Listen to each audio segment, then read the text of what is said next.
झारखंड शिक्षक पात्रता परीक्षा में भाषा को लेकर विवाद गहरा गया है। परीक्षा के लिए क्षेत्रीय भाषाओं की सूची जारी की गई, जिसमें मगही, भोजपुरी, मैथिली और अंगिका को शामिल न करने पर विवाद हो रहा है। सत्ताधारी कांग्रेस भी कह रही है कि भाषाओं के साथ भेदभाव ठीक नहीं है। वहीं बीजेपी का कहना है कि सीएम को इसकी समीक्षा करनी चाहिए। झारखंड शिक्षक पात्रता परीक्षा के पहले जुबानी जंग छिड़ चुकी है। वजह क्या है, पहले वो जान लीजिए। करीब 9 साल के बाद JTET का आयोजन हो रहा है। इसके लिए क्षेत्रीय भाषाओं की सूची जारी की गई है, जिसमें मगही, भोजपुरी, मैथिली और अंगिका को जगह नहीं दी गई है, जिस पर विरोध शुरू हो गया है। बीजेपी ही नहीं, सत्ताधारी RJD का भी कहना है सीएम को इसकी समीक्षा करनी चाहिए। तो सर्वदलीय बैठक करके ही ये बात को स्पष्ट सरकार को करनी चाहिए कि भाई जिससे जहाँ के मूलवासी हैं, जहाँ के आदिवासी हैं, जहाँ की जो रीजनल लैंग्वेज है, ऐसा नहीं है कि हर एक भाषा कोई बिहार का है और कोई यूपी का है।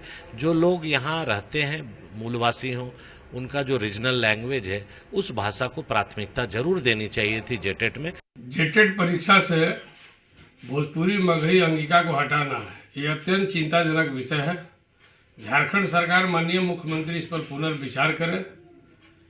आप एक भाषाई विवाद को लेकर समाज में बांटने का काम नहीं किया जा सकता। झारखंड में पहले भी इस विषय पर विवाद होते रहा है, समय समय पर लोग आवाज उठाते रहे हैं। जेटेट के भाषा विकल्पों से उर्दू, मगही, अंगिका और भोजपुरी का निकाला जाना ये केवल लापरवाही या मिस्टेक नहीं लगता है। इस तरह के गलत निर्णय कई गंभीर सवाल खड़े करते हैं। जिस समाज के योगदान से सरकार बनी, वो आज अपने पहचान, सम्मान और अपने अधिकार को लेकर सवाल पूछ रहे हैं। वहीं कांग्रेस कह रही है भाषाओं के साथ भेदभाव ठीक नहीं है, सीएम संवेदनशील हैं और कांग्रेस पार्टी भी गंभीर है। इस मामले पर जल्दी ही सीएम से मिलेंगे ताकि छात्रों को नुकसान ना हो। उधर राज्य सरकार के पूर्व मंत्री और JMM महासचिव मिथिलेश ठाकुर ने सीएम को पत्र लिखकर क्षेत्रीय भाषाओं को सूची में शामिल करने का अनुरोध किया है। उन्होंने इस विवाद को लेकर बीजेपी पर निशाना भी साधा है। ठीक दूसरे दिन मैंने जाकर माननीय मुख्यमंत्री से इसका विरोध जताया था, लिखित रूप से भी और मौखिक रूप से।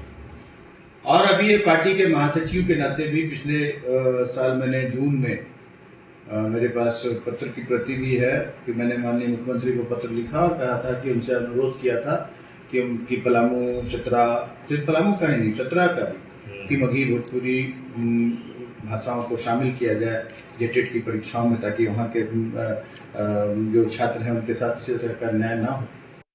देखिए, स्वाभाविक तौर पे इन भोजपुरी, मगही, अंगिका जैसे भाषाओं के साथ भेदभाव यह ठीक नहीं है और इससे राज्य में रहने वाले हजारों छात्र भी प्रभावित हो रहे हैं। तो हमें यह लगता है कि माननीय मुख्यमंत्री संवेदनशील हैं। कांग्रेस पार्टी भी इस मुद्दे पे बहुत जल्द माननीय मुख्यमंत्री से भी मुलाकात करेगी। उधर शिक्षाविद कह रहे हैं लंबे इंतजार के बाद JTET का आयोजन हो रहा है, इसमें भाषा को लेकर अड़चन नहीं आनी चाहिए। नहीं, पहले भी तो जेटेट एग्जाम होता था, पहले भी तो लोग आते थे और ऐसा तो कि नहीं कि भाषा नहीं जानते थे, सबको सब भाषा आता है यहाँ पे। लेकिन ये एक पॉइंट उठा के इसको किसी तरीके से खत्म करके हम इस एग्जाम को नहीं होने दें।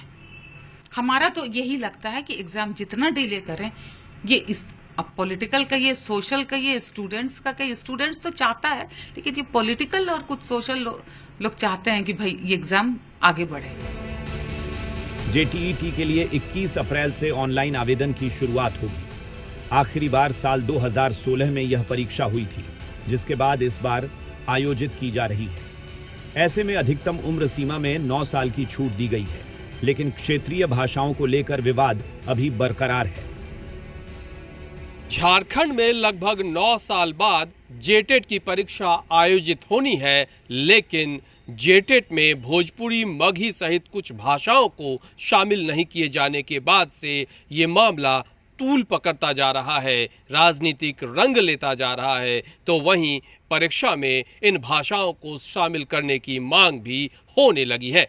रांची से अपने सहयोगी वीडियो जर्नलिस्ट राहुल दीक्षित के साथ कुमार चंदन, जी मीडिया।